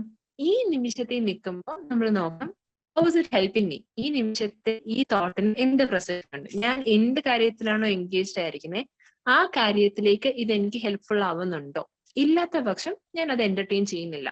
അതാണ് മൈൻഡ്ഫുൾനെസ് കൊണ്ട് ഉദ്ദേശിക്കുന്നത്. ഇപ്പൊ മൈൻഡ്ഫുൾനെസ് മെഡിറ്റേഷൻ എന്ന് പറഞ്ഞു കഴിഞ്ഞാൽ അതൊരു റുട്ടീൻ ആയിട്ട് എടുക്കുവാണെങ്കിൽ നല്ലതാണ്. അതായത് എല്ലാ ദിവസവും ആ ഒരു നമ്മുടെ ഒരു എൻറ്റയർ ഡേ കഴിയുന്ന സമയത്ത് നമ്മൾ കിടക്കുന്നതിന് മുന്നൊക്കെ വേണമെങ്കിൽ നമുക്ക് മൈൻഡ്ഫുൾനെസ് മെഡിറ്റേഷൻ ചെയ്യാം. അതായത് നമ്മൾ കുറച്ചും കൂടെ ഇന്നുണ്ടായ കാര്യങ്ങളെ പറ്റി ഫോക്കസ് ചെയ്ത് നോക്കി എടുത്ത് എവിടൊക്കെ എനിക്ക് പ്രശ്നങ്ങൾ ഫീൽ ചെയ്തു, എവിടൊക്കെ എനിക്കൊരു ബുദ്ധിമുട്ട് തോന്നുന്നുണ്ട്. ഉറങ്ങാൻ പോകുമ്പോഴായിരിക്കും നമ്മുടെ മൈൻഡ് ഏറ്റവും ആക്റ്റീവായിട്ട് നിൽക്കുന്നില്ല, അതുവരെ നമ്മൾ ഭയങ്കര ഡിസ്ട്രാക്റ്റഡ് ആയിരിക്കും. അപ്പം ആ സമയത്ത് ഒത്തിരി ബുദ്ധിമുട്ട് ഫീൽ ചെയ്യുമ്പം നമ്മൾ അനലൈസ് ചെയ്യുന്നത് ഈ രീതിക്ക്, ഓക്കെ എന്തൊക്കെയായിരുന്നു, ഫൈൻ, എനിക്ക് ഇങ്ങനെയൊക്കെ ഫീൽ ചെയ്തു. അവിടെ നമ്മൾ ചെയ്യേണ്ടത്, അവിടെ the basic thing is not to judge. നമ്മൾ ഒന്നിനെയും ജഡ്ജ് ചെയ്യരുത്. നമ്മൾ നമ്മളെയും ജഡ്ജ് ചെയ്യരുത്. അയ്യോ ഞാൻ അങ്ങനെ ചെയ്തില്ലേ, അല്ലെങ്കിൽ ഇങ്ങനെ വന്നില്ലേ, അല്ലെങ്കിൽ അയാൾ അങ്ങനെ അല്ലായിരുന്നോ, അത് ജഡ്ജ് ചെയ്യാൻ നിൽക്കരുത്. Because there is no point. നമ്മുടെ കയ്യിലല്ല, അത് കഴിഞ്ഞ കാര്യങ്ങളാണ്. ഓക്കെ, പിന്നെ ഉള്ളത് ഒന്നാണ് ഫോർഗീവ്നെസ്. ഫോർഗീവ്നെസ് എന്ന് പറയുന്നത്, ഇവിടെ ഫോർഗീവ്നെസ് എന്ന് പറയുന്നത് എന്താണ്, നമ്മൾ ഒരാളോട് അല്ലെങ്കിൽ അങ്ങനെ മാത്രമല്ല. നമ്മൾ ഒരാളോട് ഫൊർഗീവ് ചെയ്യുന്നു, നമ്മളോട് ഫൊർഗീവ് ചെയ്യുന്നു. നമ്മൾ ഫൊർഗീവ്നെസ് ചോദിക്കുന്നത് ബാധകം തന്നെയാണ്. Because the point is forgiveness എന്ന് പറയുന്നതിന്റെ അകത്ത് നമ്മൾ കുറെ കാര്യങ്ങൾ വിട്ടുകളയുവാണ്. വിട്ടുകളയാന്ന് പറഞ്ഞു കഴിഞ്ഞാൽ ഇപ്പൊ ഒരാള് നമ്മളോട് എന്താണ് നമുക്ക് വിഷമമാവുന്ന രീതിയിൽ ഇടപെട്ടു. അതിന്റെ അർത്ഥം അയാൾ അങ്ങനെ ഇടപെടുന്ന എനിക്ക് കുഴപ്പമില്ല എന്നല്ല. നമ്മൾ സോറി പറയും അല്ലെങ്കിൽ ഫൊർഗീവ്നെസ് കൊടുക്കുമ്പോൾ അതിന്റെ അർത്ഥം നമ്മളത് ടോളറേറ്റ് ചെയ്യുന്നതെന്നല്ല. പക്ഷെ we are letting go of the hurt. അതാണ് എന്റെ പോയിന്റ്. ഇപ്പൊ നമ്മൾ ഒരാളോട് മിസ്ബിഹേവ് ചെയ്താൽ പോലും നമ്മൾ സോറി എന്ന് പറയുമ്പോൾ ചിലപ്പോൾ അല്ലെങ്കിൽ നമ്മൾ മിസ്ബിഹേവ് ചെയ്തില്ല പോട്ടെ, അയാൾക്ക് വിഷമം അതിന്റെ പേരിൽ പോയി നമ്മൾ സോറി പറയുമ്പോൾ പോലും, നമ്മൾ ഫൊർഗീവ്നെസ് ചോദിക്കുമ്പോൾ പോലും അതിന്റെ അർത്ഥം അയാൾ ചെയ്തത് ശരിയാണെന്നല്ല. നമ്മൾ നമ്മൾ ഫൊർഗീവ്നെസിനെ പറ്റിയാണ് പറഞ്ഞുവിടുന്നത്. അപ്പം നമ്മളിപ്പോൾ ഒരാളോട് പോയി ഫൊർഗീവ്നെസ് ചോദിച്ചാൽ പോലും, even if it is not wrong in our part, the point is നമ്മൾ കാരണം ഒരാൾ വിഷമിച്ചെങ്കിൽ നമ്മൾ അതിനോട് ഒരു സോറി പറയുവാണ്. ബിക്കോസ് നമുക്ക് that emotion is very negative അല്ലെ. അപ്പം അത് ലെറ്റ് ഗോ ചെയ്യാൻ വേണ്ടി നമ്മൾ ഫൊർഗീവ് ചെയ്യുക. പിന്നെ നമ്മളോട് ഫൊർഗീവ് ചെയ്യുക. നമ്മളവിടെ ബേസിക്കലി എന്താ പറയാ, ആ ഒരു നമ്മുടെ ഇമോഷനായിട്ട് കോപ്പ് ചെയ്യാനുള്ള ഏറ്റവും ബെസ്റ്റ് വേ ആണ് സെൽഫ് ഫൊർഗീവ്നെസ് എന്ന് പറയുന്നത്. അതായത് നമ്മുടെ ഇമോഷൻസിനോട് നമ്മൾ കോപ്പ് ചെയ്യാനായിട്ട്, നമ്മുടെ ഇമോഷൻസിനെ ചലഞ്ച് ചെയ്യുന്നതിന് പകരം നമ്മൾ അതിനെ പോസിറ്റീവായിട്ട് കോപ്പ് ചെയ്യാനായിട്ട് അവിടെ ശ്രമിക്കുകയായിരിക്കും ചെയ്യുന്നത്. പിന്നെ പറയുന്നതാണ് അക്സെപ്റ്റൻസ്. അക്സെപ്റ്റൻസ് എന്ന് പറഞ്ഞു കഴിഞ്ഞാൽ നമ്മൾ റാഡിക്കൽ അക്സെപ്റ്റൻസ് ആണ് ഇതുകൊണ്ട് ഉദ്ദേശിക്കുന്നത്. റാഡിക്കൽ അക്സെപ്റ്റൻസ് എന്ന് പറഞ്ഞു കഴിഞ്ഞാൽ ഈ പറയുന്ന കൂട്ട് റിയാലിറ്റി അക്സെപ്റ്റ് ചെയ്യുക. ഇപ്പൊ ചില ആൾക്കാർക്ക്, ഇപ്പൊ നമ്മൾ മനുഷ്യരാണ്, നമുക്ക് അസുഖങ്ങൾ ഇന്നെവിറ്റബിൾ ആണ്, നമുക്ക് അസുഖങ്ങൾ വരാം. അപ്പൊ നമ്മൾ അസുഖങ്ങൾ വന്നതിനെ ഓർത്ത് വിഷമിച്ച് ജീവിക്കുന്നിടത്ത് നമുക്കൊരു പോസിറ്റിവിറ്റി കാണാൻ ഭയങ്കര ബുദ്ധിമുട്ടായിരിക്കും അല്ലെ. ബിക്കോസ് അവിടെ എന്താ സംഭവിക്കുന്നത്, നമ്മൾ കുറച്ചും കൂടി റാഡിക്കൽ അക്സെപ്റ്റൻസിലേക്ക് വരുവാണെങ്കിൽ, അതായത് ഓക്കെ നമുക്ക് ഒരു അസുഖം വന്നു, ട്രീറ്റ്മെന്റ് എടുക്കാം, മറ്റു ഓപ്ഷൻസ് ഉണ്ട് എന്നുള്ള റിയാലിറ്റി അക്സെപ്റ്റ് ചെയ്യുവാണെങ്കിൽ നമുക്ക് വന്നല്ലോ ഒരു കാര്യത്തിനെ ഫോക്കസ് ചെയ്യേണ്ട ഒരു സാഹചര്യം അവിടെ വരത്തില്ല. കുറച്ചും കൂടെ നമുക്ക് എങ്ങനെ അതിനു വേണ്ടി എന്തൊക്കെ ചെയ്യാം, നമ്മൾ എന്തെങ്കിലും മിസ് ഔട്ട് ചെയ്യുന്നുണ്ടോ, എങ്ങനെ നമുക്ക് സപ്പോർട്ടീവ് ആയിട്ട് മുന്നോട്ട് പോകാൻ പറ്റും, ഈ കാര്യങ്ങളിലേക്ക് നമ്മുടെ ഫോക്കസ് തിരിയും.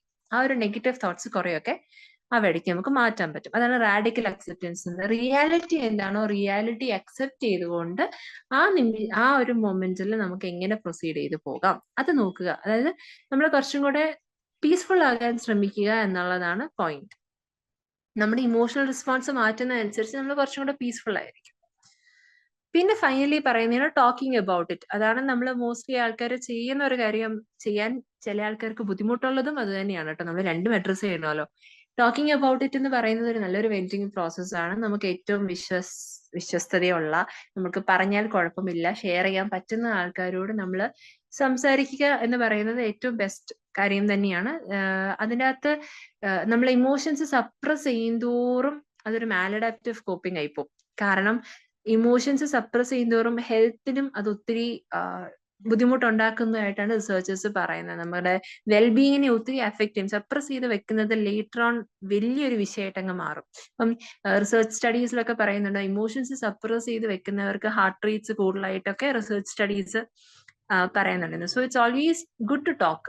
ആൾക്കാരോട് നമുക്ക് കൺവീനിയന്റ് ആയിട്ടുള്ള, എന്താണ്, നമുക്ക് കോൺഫിഡൻഷ്യൽ ആയിട്ടുള്ള, പറഞ്ഞാലും കുഴപ്പമില്ല എന്ന് തോന്നുന്ന, നമ്മളെ അക്സെപ്റ്റ് ചെയ്യുന്ന ആൾക്കാരോട് നമ്മൾ ഓപ്പൺ അപ്പ് ആവുന്നതിനകത്ത് കുഴപ്പമില്ല. ഇനി അല്ല നമുക്ക് അങ്ങനെ പറ്റില്ല എന്നാണെങ്കിൽ പ്രൊഫഷണൽ ഹെൽപ്പ് സീക്ക് ചെയ്യുന്നതിനകത്ത് ഒരു തെറ്റുമില്ല. എന്ന് പറഞ്ഞു കഴിഞ്ഞാൽ ഞാനത് അങ്ങനെ എടുത്ത് പറയേണ്ട കാര്യം എന്ന് പറഞ്ഞാൽ, ഇപ്പോഴും ഒത്തിരി മാറി എന്ന് പറഞ്ഞാലും സ്റ്റിഗ്മ ഒത്തിരി ഉണ്ട്. നമ്മളൊരു പ്രൊഫഷണലിന്റെ അടുത്ത് പോയിട്ട് സംസാരിച്ചു കഴിഞ്ഞാൽ അവരെന്ത് വിചാരിക്കും, നാട്ടുകാരെന്ത് വിചാരിക്കും, അതൊരു പ്രശ്നമാണോ? അങ്ങനെയല്ല. ഹെൽപ്പ് എന്ന് പറയുന്നത് എല്ലാവർക്കും ഈക്വലി കിട്ടേണ്ടതായിട്ടുള്ള കാര്യം തന്നെയാണ്. അപ്പൊ നമ്മളത് സംസാരിച്ചേ പറ്റത്തുള്ളൂ. അല്ലെങ്കിൽ നമ്മൾ ഉള്ളിൽ ഇടുന്തോറും അത് ഡിഫിക്കൽട്ട് ആണെങ്കിൽ നമ്മൾ അത് ഓപ്പൺ അപ്പ് ആവുക എന്നുള്ളത് തന്നെയാണ്. All right. സോ ഇങ്ങനെയൊക്കെ നമുക്ക് നമ്മുടെ ഇമോഷൻസുമായിട്ട് കോപ്പ് ചെയ്യാൻ പറ്റും എന്നുള്ളതാണ് ഞാൻ ഈ ഒരു സെഷനിലൂടെ ഉദ്ദേശിക്കുന്നത്. ഓക്കെ, ഇതോടുകൂടി നമ്മുടെ സെഷൻസിന്റെ ആ ഒരു കണ്ടന്റ് കഴിഞ്ഞു. നമുക്കിത് ഇനി നിങ്ങൾക്ക് എന്തെങ്കിലും ഡൗട്ട് ഉണ്ടോ, എന്താണ്, മനസ്സിലായോ? എനിക്കൊന്ന് ഞാൻ കുറച്ച് ഓടിപ്പടച്ചാണ് പോയത്. ഇന്ററാക്റ്റീവ് സെഷൻ എന്ന് ഞാൻ പറഞ്ഞെങ്കിലും അത്രയും ഇന്ററാക്റ്റീവ് ആക്കാൻ പറ്റിയില്ല.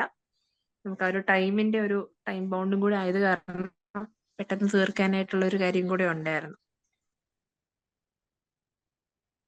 ഡൗട്ട്സ് ഉള്ളവര് നമുക്ക് ഓരോരുത്തർക്കായിട്ട് വേണമെങ്കിൽ അൺമ്യൂട്ട് ചെയ്തിട്ട് ചോദിക്കാം, അല്ലെങ്കിൽ മെസ്സേജ് ആ ചാറ്റ് ബോക്സിൽ ടൈപ്പ് ചെയ്താലും മതി. നേരിട്ട് ചോദിക്കുന്നുണ്ടവര് അവര് അൺമ്യൂട്ട് ചെയ്തിട്ട് അവരെ ഒന്ന് പരിചയപ്പെടുത്തുക, പേര്, എന്ത് ചെയ്യുന്നു എന്നൊന്ന് ജസ്റ്റ് ഒന്ന് പറഞ്ഞിട്ട് ചോദ്യങ്ങൾ ചോദിക്കേണ്ടവർക്ക് ചോദിക്കാം. ഒരു 5 minutes. എന്തെങ്കിലും ക്ലാരിഫിക്കേഷൻസ് ആവശ്യമുള്ളവരുണ്ടെങ്കിൽ പറയാം. എന്തെങ്കിലും ആഡ് ചെയ്യാൻ, സപ്ലിമെന്റ് ചെയ്യാനായിട്ട് താല്പര്യമുള്ളവരുണ്ടെങ്കിൽ അവർക്കും അതിനുള്ള അവസരമുണ്ട്. ഫ്രാൻസിസ് മുദ്ദടൻ സാർ ഉൾപ്പെടെയുള്ള ഈ ഏരിയയിൽ പ്രഗത്ഭരായ ആളുകൾ ഇതിനകത്തുണ്ട്. ബഹുമാനപ്പെട്ട കരിങ്ങാട്ടിലച്ചനുണ്ട്. ഹലോ മാം, എൻ്റെ പേര് അനീറ്റ ആണ്. അനീറ്റ എലിസബത്ത് മാത്യു. ഞാനിവിടെ സെന്റ് മേരീസ് കോളേജിൽ പഠിപ്പിക്കുക. ഞാൻ പറയുന്നത് കേൾക്കുന്നുണ്ടോ? ഹലോ ഹലോ കേൾക്കുന്നുണ്ട് അനീറ്റ. ഓക്കെ. ഞാന് ഒരു 2 ടോഡ്ലേഴ്സിന്റെ മദറാണ്. ഒരാൾ 6 വയസ്സ്, ഒരാൾ 8 വയസ്സും. സോ എനിക്ക് കുറച്ച് ടിപ്സ് അറിയാനായിരുന്നു. പേരന്റിംഗില് നമ്മൾ ഈ ഇമോഷണൽ ഇന്റലിജൻസ് ചെറിയ പ്രായം തൊട്ടേ ഡെവലപ്പ് ചെയ്ത് കൊണ്ടുവരാൻ പറ്റുമോ പിള്ളേരിൽ? എന്തുവാ നമുക്ക് ചെയ്യേണ്ടിയത്? What all we should ensure in childhood so that they become emotionally intelligent? Okay, that's a very good question, Anita. Thank you for the question. നമുക്ക് കുഞ്ഞുങ്ങളുടെ കാര്യം പറയുവാണെങ്കിൽ നമ്മൾ പറയാറുണ്ട് ദാറ്റ് ബിഹേവിയർ ലേൺഡ് എന്ന് നമ്മൾ പറയും. അപ്പം നമ്മളെപ്പോഴും ബിഹേവിയർ തെറാപ്പിസ്റ്റ്, ആ ഒരു പയനിയേഴ്സിനെ എടുത്ത് നോക്കുകയാണെങ്കിൽ അവർ പറയുന്ന ഒരു കാര്യമുണ്ട്. ഒരു കുഞ്ഞിനെ കൈ കൊണ്ട് കൊടുത്തു കഴിഞ്ഞാൽ നിങ്ങൾ എന്താ കുഞ്ഞിനെ അത് ആക്കാനായിട്ട് ഹെൽപ്പ് പറ്റുന്ന ഒരു കാര്യമാണ്. Like if you want the child to be a doctor, you can train the child to be a doctor എന്ന് പറയാറുണ്ട്. അവിടെ ഉദ്ദേശിക്കുന്നത് എന്താന്ന് വെച്ച് കഴിഞ്ഞാൽ ബിഹേവിയർ ഇസ് ലേൺഡ്, അതുകൊണ്ട് തന്നെ ട്രെയിനബിൾ. അങ്ങനെയാണെങ്കിൽ ഇമോഷൻസും ഒരു പരിധി വരെ നമുക്ക് എന്ന് വെച്ചാൽ നമുക്ക് ഒരു ബിഹേവിയറൽ ഇപ്പൊ നമ്മളൊരു ഒരു ഡിസൈഡ് ബിഹേവിയർ കുഞ്ഞിൽ നിന്ന് ആഗ്രഹിക്കുന്നുണ്ടെങ്കിൽ, അതായത് ഇപ്പം വീട്ടിലെ ഒരാൾ വന്നു കഴിഞ്ഞാൽ കുഞ്ഞ് റെസ്പെക്ട്ഫുള്ളി ബിഹേവ് ചെയ്യണം, അത് നമ്മൾ ട്രെയിൻ ചെയ്യുന്ന ഒരു കാര്യമാണ് അല്ലെ? അപ്പം അതിന്റെ കൂടെ തന്നെ നമ്മൾ അതിന്റെ ഇമോഷനും കൂടെ പകർന്നു കൊടുക്കുന്നുണ്ട്. അതായത് ഇപ്പൊ നമ്മൾ പറയും, നമ്മൾ ആരെങ്കിലും ഹേർട്ട് ചെയ്താൽ സോറി പറയണം അല്ലെ? സോറി അത് നമ്മൾ പറഞ്ഞു പഠിപ്പിക്കുന്ന ഒരു കാര്യമാണ്. അതിൻ്റെ അകത്തും അണ്ടർലൈൻ ഇമോഷൻ ഇപ്പൊ കുഞ്ഞ് പഠിക്കും. നമ്മൾ ഇമോഷന് പ്രത്യേകം എടുത്ത് പഠിപ്പിക്കുക എന്നുള്ളതിനേക്കാളും നമ്മൾ കൊടുക്കുന്ന വാല്യൂസിന്റെ അകത്ത് ഇമോഷൻ ഡെവലപ്പ്, അപ്പം കുഞ്ഞ് തന്നെ ഡെവലപ്പ് ചെയ്യുന്ന ഒരു സംഭവമാണ്. നമ്മൾ എന്തുകൊണ്ട് അങ്ങനെ സംഭവിക്കാം? ഒരു തോട്ട് പ്രോസസ് ഡെവലപ്പ് ആകുമ്പോൾ നമുക്ക് കുറച്ചും കൂടി ആ ഒരു ഇമോഷൻ എങ്ങനെയാണ് എന്നുള്ളതും കൂടെ, അല്ലെങ്കിൽ എന്തുകൊണ്ട് നമുക്ക് നമ്മളോട് സോറി പറയാൻ പറഞ്ഞു, അല്ലെങ്കിൽ നമ്മൾ പറഞ്ഞതിൽ എന്താ തെറ്റ്, ആ ഇമോഷൻ അതിന്റെ കൂടെ നമ്മൾ ഡെവലപ്പ് ചെയ്ത് വരിക ചെയ്യുന്നത്. നമുക്ക് എന്താണ് ഡിസൈർഡ് ബിഹേവിയേഴ്സിനെ റീഇൻഫോഴ്സ് ചെയ്യാം. ഈ പറയുന്ന തൊട്ട് ഇപ്പം ഈ കുഞ്ഞിപ്പം സപ്പോസ് ഇപ്പം എന്താണ് എന്തെങ്കിലും ഒരു കാര്യം തെറ്റ് ചെയ്യൂ ആൻഡ് ഷീ സേ സോറി, അവിടെ നമുക്ക് ആ കുഞ്ഞിന്റെ ആ ബിഹേവിയറിനെ നമുക്ക് റീഇൻഫോഴ്സ് ചെയ്യും. അതായത് ഓക്കെ, ഗുഡ് ഗേൾ പറഞ്ഞല്ലോ, അല്ലെങ്കിൽ നമ്മൾ പറയണം, ഇപ്പൊ കുഞ്ഞ് താങ്ക് യു പറയാൻ പഠിച്ചു, ഓക്കെ, ലൈക്ക് നമ്മൾ എന്തെങ്കിലും സാധനം കൊടുത്ത് താങ്ക് യു പറയുമ്പോൾ നമ്മൾ ഗുഡ് ഗേൾ, ഗുഡ് ബോയ് എന്നൊക്കെ പറയത്തില്ല. That's kind of verbal reinforcement എന്ന് പറയുന്ന പോലെ. ഇപ്പം കുഞ്ഞ് മിസ്ബിഹേവ് ചെയ്തു, ദാറ്റ്സ് റോങ്, അങ്ങനെ ചെയ്യാൻ പാടില്ല, ആ ഒരു സാധനം കൊടുക്കുമ്പം നെക്സ്റ്റ് ടൈം ആ ബിഹേവിയർ ആള് കാണിക്കില്ല. അപ്പം വിച്ച് മീൻസ് അതിന്റെ ഇമോഷൻസ് അതുപോലെ. ഈവൻ നമുക്ക് ഇമോഷണൽ ഇന്റലിജൻസിനെ ട്രെയിൻ ചെയ്യാന്ന് പറഞ്ഞാൽ നമ്മൾ പറയില്ലേ, ഇപ്പൊ മറ്റൊരാളുടെ ഇമോഷൻ മനസ്സിലാക്കാൻ പറ്റും. പാരന്റിങ്ങിൽ ചെയ്യാവുന്ന ഒരു കാര്യം, കുഞ്ഞുങ്ങളെ നമ്മൾ വഴക്ക് പറയും, അവരോരോന്ന് ചെയ്യുമ്പോൾ നമ്മൾ വഴക്ക് പറയും, അടി കൊടുക്കും ഒക്കെ ചെയ്യും അല്ലെ? അതിൻ്റെ അകത്ത് കുഞ്ഞിന് എന്തിനാണ് അടി കിട്ടിയേ എന്ന് മനസ്സിലാവുന്നുണ്ടോ, എന്തിനാ അതിനെ വഴക്ക് പറഞ്ഞ് എന്ന് മനസ്സിലാവുന്നുണ്ടോ എന്ന് നമ്മൾ നോക്കണം. അത് ചെയ്യുന്ന എങ്ങനെയാന്ന് വെച്ച് കഴിഞ്ഞാൽ ലേറ്റർ ഓൺ നമ്മള് കുഞ്ഞിന്റെ അടുത്ത് പോയിട്ട് നമുക്ക് പറയാം, ആ സമയത്ത് ഇങ്ങനെ ആയതുകൊണ്ടാണ്, അതായത് ഇപ്പം അമ്മയ്ക്ക് അത് ദേഷ്യം വരാൻ കാരണം ഇതാണ്, മോൾ ഇങ്ങനെ ചെയ്തല്ലേ, അങ്ങനെ ചെയ്യാൻ പാടുണ്ടോ, അല്ലെ മോൻ ഇങ്ങനെ ചെയ്തത് ശരിയാണോ, അങ്ങനെ ചെയ്തപ്പോ ഇന്ന കോൺസിക്വൻസ് ഉണ്ടായില്ലേ, അതുകൊണ്ടല്ലേ അമ്മയ്ക്ക് ദേഷ്യം വന്നേ. വിച്ച് മീൻസ് നമ്മൾ അവിടെ ഒരു ക്ലാരിറ്റി കൊടുക്കുവാണ് ദാറ്റ് നമ്മുടെ ഇമോഷൻ വരാനുള്ള കാരണം ഇതാണ്. ബിക്കോസ് കുഞ്ഞിനെ എപ്പം മനസ്സിലാവണമെന്നില്ല. ഇങ്ങനെയൊക്കെ നമുക്ക് ട്രെയിൻ ചെയ്യാൻ പറ്റും പിള്ളേരെ. സോ ദാറ്റ് നെക്സ്റ്റ് ടൈം അങ്ങനെ സിമിലർ ഇമോഷൻ വരുമ്പോൾ, ഐ മീൻ സിമിലർ സിറ്റുവേഷൻ വരുമ്പോൾ കുഞ്ഞിന് എവിടെയെങ്കിലുമൊക്കെ ഒരു ഇത് കിട്ടും. ദാറ്റ് ഓക്കെ, അമ്മ ദേഷ്യപ്പെടുന്നത് മേ ബി ഇതുകൊണ്ടായിരിക്കാം. അല്ലെങ്കിൽ ചിലപ്പോൾ നമുക്ക് പറയും നമ്മുടെ സംടൈംസ് നമ്മളുടെ കയ്യിൽ നിന്ന്, അതായത് ചെറിയൊരു കാര്യമായിരിക്കും, പക്ഷെ നമ്മൾ ഒത്തിരി ഫ്രസ്ട്രേറ്റഡ് ആകുമ്പോൾ നമ്മൾ കയ്യിൽ നിന്ന് പോകുന്ന രീതിക്ക് ദേഷ്യപ്പെടത്തില്ലേ? സംടൈംസ് അത് സംഭവിക്കാറുണ്ടല്ലോ. അത് കുഞ്ഞിന്റെ തെറ്റുകൊണ്ടായിരിക്കണം എന്നില്ല, ചിലപ്പോൾ നമ്മുടെ പ്രശ്നം കൊണ്ട് ദേഷ്യപ്പെടുമല്ലോ. അതൊക്കെ കുഞ്ഞുങ്ങൾക്ക് കുറച്ചും കൂടെ മനസ്സിലാക്കി കൊടുക്കാനായിട്ട് നമുക്ക് പറ്റും. നമ്മളത് കറക്റ്റ് ആയിട്ട് കമ്മ്യൂണിക്കേറ്റ് ചെയ്യുവാണെങ്കിൽ ചെയ്യാൻ പറ്റും. കമ്മ്യൂണിക്കേഷൻ ആണ് കീ കേട്ടോ. വാട്ട് എവർ ബിഹേവിയർ ആണെങ്കിലും ഇമോഷൻ ആണെങ്കിലും communication is the key.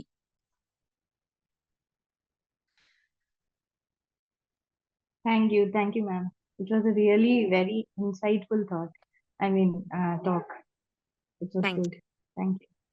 Thank you. ജബമ്മലൊരു ഒരു മെസ്സേജ് ഇട്ടേക്കുന്ന റെസ്പോൺസ് ടു ഇമോഷൻസ്, ഫീലിംഗ്, എക്സ്പീരിയൻസിൽ ഒരു ക്ലാരിഫിക്കേഷന് വേണ്ടിയാണോ അതോ ക്വസ്റ്റ്യൻ വല്ലതും ആണോ ജബ?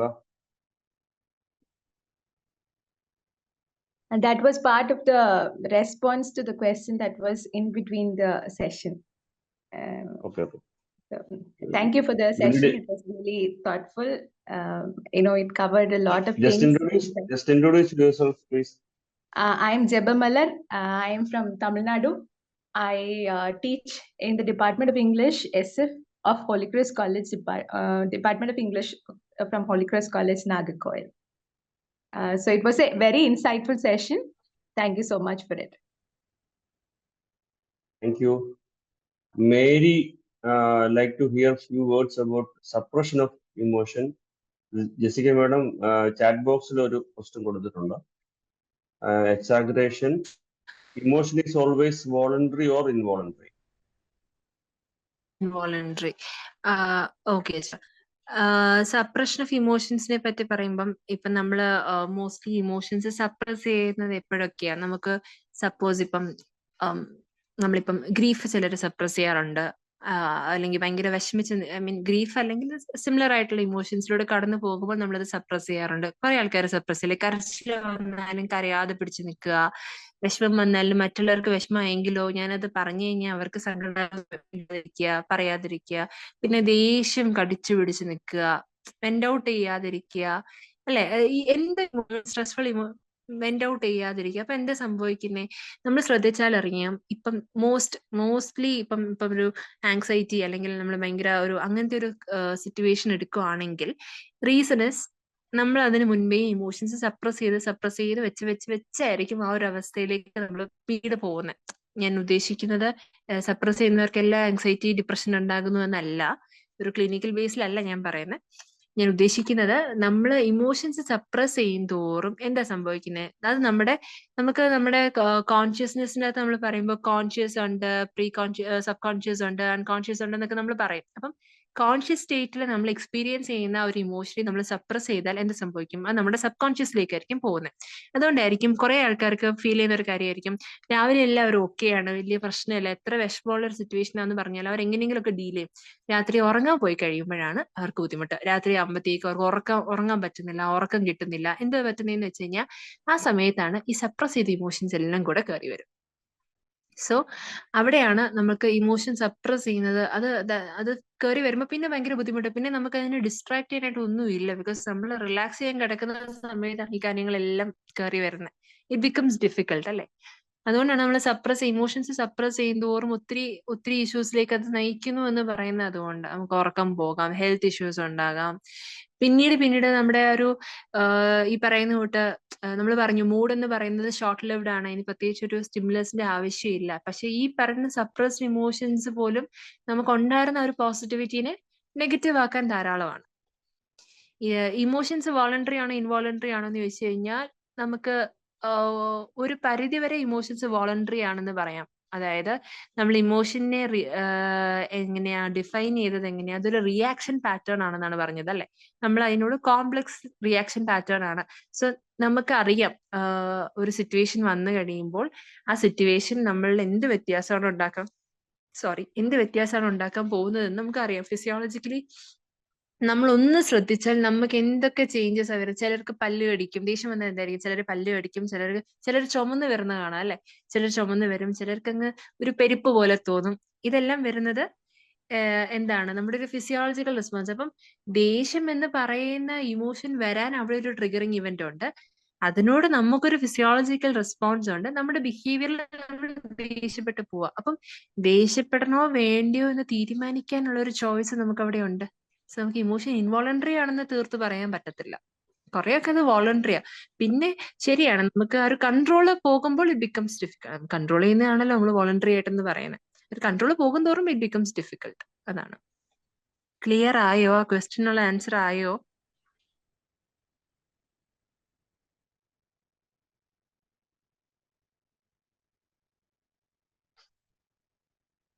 മേരി എന്ന് പറയുന്ന ആളാണ് മെസ്സേജ് ഇട്ടേക്കുന്നത്. ഒന്ന് പരിചയപ്പെടുത്തിയിട്ടില്ല. വേറെ എന്തെങ്കിലും ആർക്കെങ്കിലും? നമ്മുടെ സമയം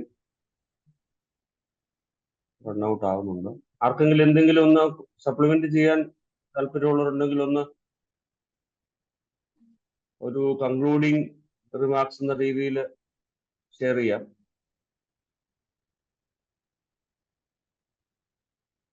വോളണ്ടറി ആയിട്ട് ആർക്കെങ്കിലും കരിങ്ങാട്ടിലച്ചനോ മുത്തേടൻ സാറ് എനിക്കൊന്നും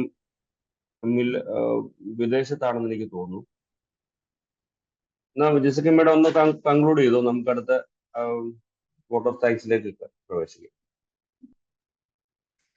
okay, thank you so much. നിങ്ങളുടെ ഫീഡ്ബാക്ക്, നിങ്ങളുടെ ഈ ഡൗട്ട്സും ക്വസ്റ്റ്യൻസ് ഒക്കെ ചോദിക്കുമ്പോൾ നമുക്കും കൂടെ കുറച്ചും കൂടെ അത് എന്താണ് നിങ്ങൾ എല്ലാവരും ശ്രദ്ധിച്ചു എന്നുള്ളതിന്റെ ഒരു വലിയൊരു കാര്യം തന്നെയാണ്.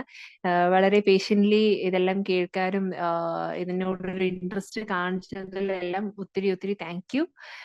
ഈ ഒരു വീണ്ടും എനിക്ക് ഇങ്ങനെ ഒരു ഓപ്പർച്യൂണിറ്റി തന്നതിൽ എല്ലാവരെയും, ഇതിന്റെ ഓർഗനൈസിംഗ് കമ്മിറ്റി, ഇതിന്റെ പുറകെ പ്രവർത്തിച്ച എല്ലാവരോടും, ഇതിൽ പാർട്ടിസിപ്പേറ്റ് ചെയ്ത അച്ഛൻ പറഞ്ഞു പലയിടത്തു നിന്നുമാണ് ആൾക്കാർ ഇതിനു വേണ്ടി. ഇപ്പൊ പുറത്തുനിന്ന് പറയുമ്പോൾ നിങ്ങളുടെ ടൈമിംഗും നിങ്ങൾ അഡ്ജസ്റ്റ് ചെയ്യേണ്ടി വന്നു. So thank you so much. This was A wonderful experience for me as well. Thank you so much. ആർക്കെങ്കിലും എന്തെങ്കിലും ഒരു ഫീഡ്ബാക്ക് പറയാൻ താല്പര്യമുള്ളവരുണ്ടെങ്കിൽ പറയാം. ഇല്ലെങ്കിൽ നമുക്ക് ഗൂഗിൾ ഫോം ഷെയർ ചെയ്തിട്ടുണ്ട്, എല്ലാവരും അതൊന്ന് ഫില്ല് ചെയ്തു എന്ന് എൻഷുർ ചെയ്യാം.